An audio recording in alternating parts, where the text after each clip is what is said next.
I'm delighted to introduce an extraordinary person who can be with us today. Sandrine Dixon de Clèves has many qualities, but I think most important, she leads in a remarkable way by building coalitions, by developing leaders herself, by making it possible for many, many things to happen in the European community.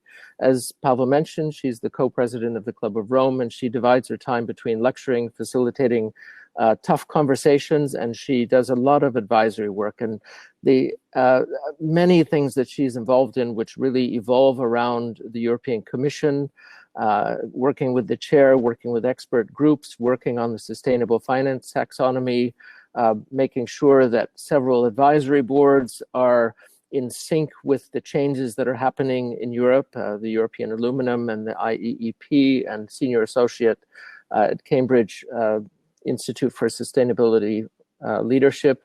These are among her qualities. But again, I want to emphasize that what I really find beautiful in the way that Sandrine works is that she's a quiet influencer, but not afraid to lead from the front.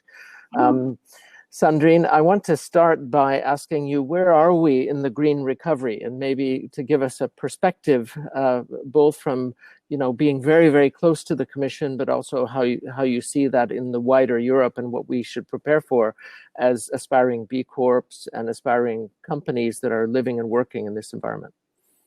Thank you, Tom, and thank you for the lovely introduction. I'm definitely blushing. In terms of the green recovery, maybe we should take a step back and realize where we are. I mean, clearly we're in a second phase of COVID. Many of our countries are really feeling the lockdown. And what we see within the recovery possibilities is that COVID is teaching us that actually we can transform. And I think what's very interesting is that just at the moment that we were hit by COVID, I'm chair of the social and economic innovation and research think tank, which is for the European Commission, very much looking at how do we look at the economic and societal impacts of innovation and research, and how do we transform that. And one of our reports, actually, just coming out of COVID, the first wave, was that we needed to figure out how we can protect people, planet, and prosperity, how we can plan for greater resilience, and then, most importantly, how we can transform. And in our conversations with different leaders and experts across Europe, we realized that most people felt that actually COVID was enabling business leaders, but also citizens, to realize what transformation looks like, but also how we as people can immediately shift in terms of our behaviors. And I bring that in before I get into the EU recovery, because I think it's fundamental as a reminder of the capacity of the human spirit and the consciousness to, when you actually need to lock down, you change. Now, can we somehow apply that transformational perspective into the way in which we recover at the European level and globally? And now I'll get into the statistics. We know that the surveys have demonstrated that both people and businesses do not, many businesses, in particular the B Corps, but also those that are applying environmental, social, and governance principles, the ESG, they do not want to go back to business as usual. And in fact, they've been able to demonstrate, again, through the first wave of COVID, that they are the strongest. They are the ones that are creeping up in terms of most of the fund statistics. They are the ones that are the most investable right now. Why? Because they have secured their value chain from an environmental, social, and governance perspective, and therefore are coming out stronger. So what is the learning there that we can then apply to the governance at the government level? And this is where we get stuck, because this is where the big lobbying from businesses, incumbents, are saying, no, we need to go back to business as usual. We need major bailouts.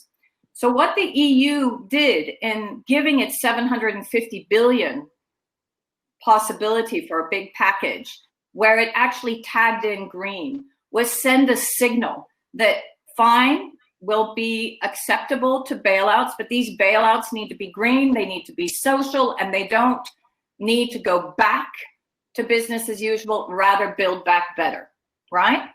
And so that was the beginning of the kind of the thinking and the spirit of the EU recovery. Also tapping into the fact that they realized, and President von der Leyen realized, that actually people were saying we don't want to go back to business as usual.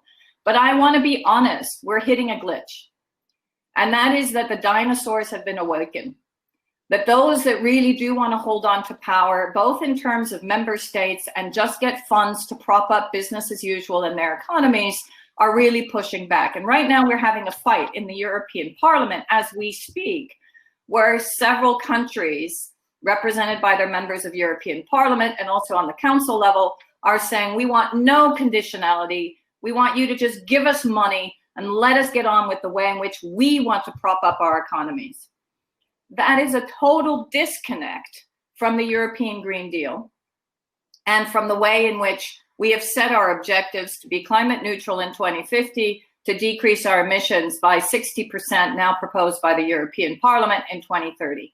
So all of those great words that came out from Europe, in fact, the first continent to declare that it really was going to go green coming out of COVID, are now actually not sticking to what we really need. And we're in a big fight, and it is a true shame. Thank you, Sandrine. A lot of people will be thinking, dinosaurs aside, how do we see this new industrial community development? Isn't it an either or? Isn't it that we've either got to do one or the other? How do we reconcile this? And especially in Poland, I would say, or Central Europe. I think that's a very good question, and it's one that clearly all of us who are working in the area of innovation, industrialization, and the environment take very much to heart. I think there are several different elements of that. First of all, it doesn't have to be an either or. We can build thriving communities in areas that are currently in high carbon industrial production zones. So take a coal site. What we're seeing, for example, is in Bulgaria, is to totally transform communities around coal sites as they pull out of coal or they pull out of mines, and they re-industrialize in a much more positive social and environmental manner. Because statistics, again, data has demonstrated that people don't necessarily want, coal miners don't necessarily want their kids to work in coal mines. What they want is their lives and livelihoods preserved and their communities preserved. These are their people. These are their friends. That is the most important thing. So leaders in countries that have either high carbon production zones, high carbon industrial zones that need to be shut down and transformed and transitioned, need to work with these communities to bring in the skills, to bring in the right jobs that will enable them to shift. And we've seen that in Poland, for example, there's a huge development of the renewable services communities. And there's now a big shift also in the way in which we can go into renewables, energy efficiency, home production within actually Poland. We need to prop that up rather than hold on to the old. And linked to that also, I think, and maybe not in Poland, but I know that in many parts of Western Europe, what we're seeing is this is actually the first generation that's going to make less than its parents. And again, this may not be the case in Central and Eastern Europe. We need to take that into consideration. But it's also a generation that is seeing a huge amount of depression and suicide rates across Europe and across the world. And why is that? Because we're not giving them a sense of hope. We've seen that, for example, the ratio of jobs in Germany, renewables versus coal, is 11 times more jobs created in renewables than in coal. We see that in regenerative agriculture, for example, we can create 3 million more jobs in a regenerative atmosphere and a regenerative agricultural area, rather than going back to high tech and in particular, high intensified agriculture. So those kind of figures need to come out so that people realize that it's not an either or, it's actually a really positive, makes business sense type of future. I think this is a really important reframing, Sandrine, that you're describing. And at the same time, people are feeling right now, do we have time to do this? What kind of time is it going to take? And how much time do we have? And what's the cost of inaction? So we don't have time. Clearly, we have a decade of action is what we're talking about, those of us who are working in climate. And as you know, Tom, I work a lot with Johan Rockström, who I call the rock star in climate, from Potsdam Institute. And, you know, Johan and also scientists in the Club of Rome are clearly indicating now that we will be at 1.5 degrees by 2030. This was our Paris Agreement. We are no way going to meet our Paris Agreement. So it's even more urgent. And I often say we need to figure out a way to deal and risk manage the emergency while we emerge from emergency. So we need to do both. How do we do that? One is that we ensure that we build in the resilience into our communities, into our towns, into our cities, and into our nations to future crises. And that means we need to design our way out. We can't continue to react to chaos. We've already seen here all of the mistakes that have been made in terms of COVID. We need to learn from that. We need to actually also innovate in a very different way. So we start talking about deep demonstrations. How can we actually enhance and optimize collaboration? How can we bring the investment community immediately together with the academic community, with the business community, to ensure that actually we streamline projects and get them off the ground? That's part of what we need to do. But then we need to immediately start to paint that vision so we can bring people on board, so people understand. And then bring in the layer of policy. I mean, the European Green Deal is fundamental in Europe to set the North Star of where we need to go. That is the mission. Our moonshot is no longer going to the moon. Our moonshot now is, how the hell do we clean up the mess that we've made and come out as human beings stronger? And that means we'll need to be much more strategic, much more aligned. And my fear is that the way in which the European Union has functioned since the Central and Eastern European countries have come in, where there's been rather a feeling of animosity and of pushback and of the fact that Europe needs to deliver to Central and Eastern Europe, rather than we all work together to figure out ways and solutions that make sense for all of our different countries. We have to totally shift. I think facing Brexit, it really has brought us together, and we've realized we're stronger together. But now we need to take it one step further. How can we create thriving jobs in a low carbon economy across Europe? How can we ensure proper migration and that actually all Europeans can work in different countries and make their lives and livelihoods and do what they need to do in order to continue to produce, but also feel that they're contributing to a sustainable economy, and in particular, a well-being economy, because that's really where we want to go as well.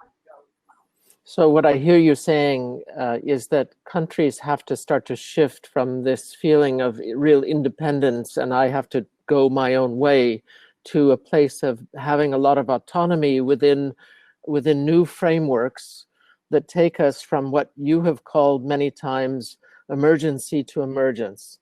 And I'm really interested in what does this mean for our audience here today, as there are many, many disorienting things happening in people's work and lives, and how do we as personal leaders sustain and be resilient in the face of all of this? And I'm really asking you to share a little bit about you and your experience of really carrying many balls and having lots of opportunities to make change happen. And what is it that you really are asking from this group today? So it's interesting because, as you know, Tom, in 2007, I started to work for His Royal Highness the Prince of Wales. And during that time, actually, we had set up a series of very important deep dives with business and investors in Central and Eastern European countries, Poland, Hungary, Czech Republic, etc. And my experience during those 2 years of really digging deep into the capacity of the country, the business leadership, etc., was that the willingness and the hard work of people in the Central and Eastern European region really came out. but somehow it got lost in the conversations at the EU level.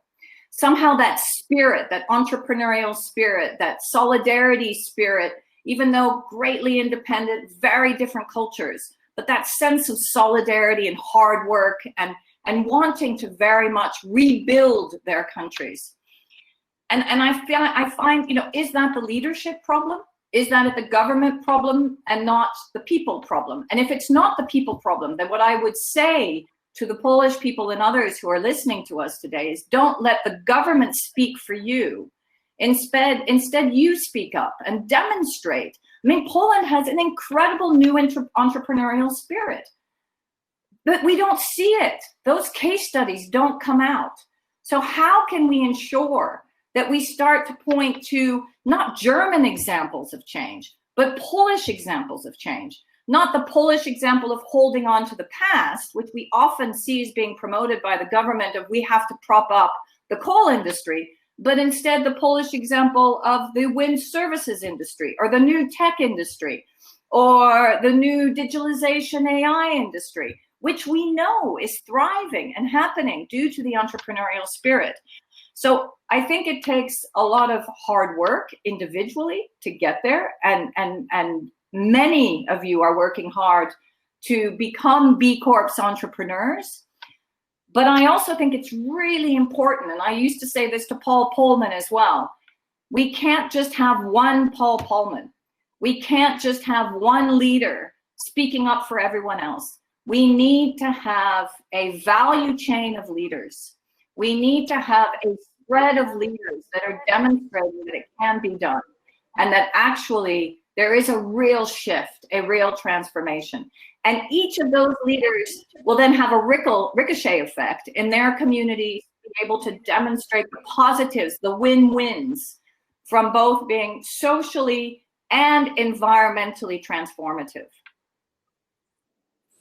I think one of the things you've done throughout your career, Sandrine, is to also encourage and develop young women and younger leaders. And I'm just wondering, when people seem to be bouncing between hope and hopelessness, what's another dimension that they can maybe work on that's going to help them to be able to push through and become a Paul Polman or become the kind of leader that they want to be? So I've always been fascinated by Russian literature and Central and Eastern European literature and art. And the reason for that is that it demonstrates that life is not easy. I speak with an American accent, but I'm French-Belgian, by the way, just to be very clear here. And these days, until we get a Biden win, I think that I'm going to feel very, very European. But the reason I bring that up is that, many Americans, Tom, and you know that, think that life is easy. That actually, if life isn't easy, there's something wrong. I don't think that many Europeans believe that. And I hope they don't, because actually we all, and especially now with the transformative change needed, fluctuate between despair and hope. And actually it's creating a medium between that. The despair pushes us. The despair should push us. It shouldn't actually allow us to go into an ostrich syndrome, but it should instead force us to be more innovative, force us to be more forceful, force us to work together and to optimize our relationships and to build partnerships and to build coalitions so that we can really crack this nut and get against this challenge and find the solutions necessary. If life was easy, we wouldn't be in the mess that we're in now. I think that we really need to figure out how we can be part of that fluctuation between despair and hope, continuously create the hope, but also realize that we're part of the problem. And then until we change, and until we bring back also the heart and the soul and the spirit into how we live our lives, and we've seen that, you and I, Tom, have had this conversation, the despair in what's happening in the United States, the unforgivable way in which a culture is being decimated, a people is being decimated through a spirit of hate and through a spirit of destruction. We cannot allow that to happen. And the beauty of Europe, and that is why I firmly believe we'll get out of this, is that we still have a strong value system. And I know that the Poles also have a strong value system, as all Europeans. We still believe in the values of social and also environmental spirits. We bring both of those together in the way in which we're going to steer our countries out of the mess that we're in now. And that, I think, is fundamental. And how do you take on a dinosaur? By actually facing that dinosaur and saying, you're a dinosaur. So if you cannot be innovative, if you, big oil company or coal company, keep on holding to what's easy, then actually you have no right to be called an entrepreneur. You have no right to be called a business, because a business continuously reinvents themselves. A business actually figures out ways to diversify and to be at the top and at the peak of the market.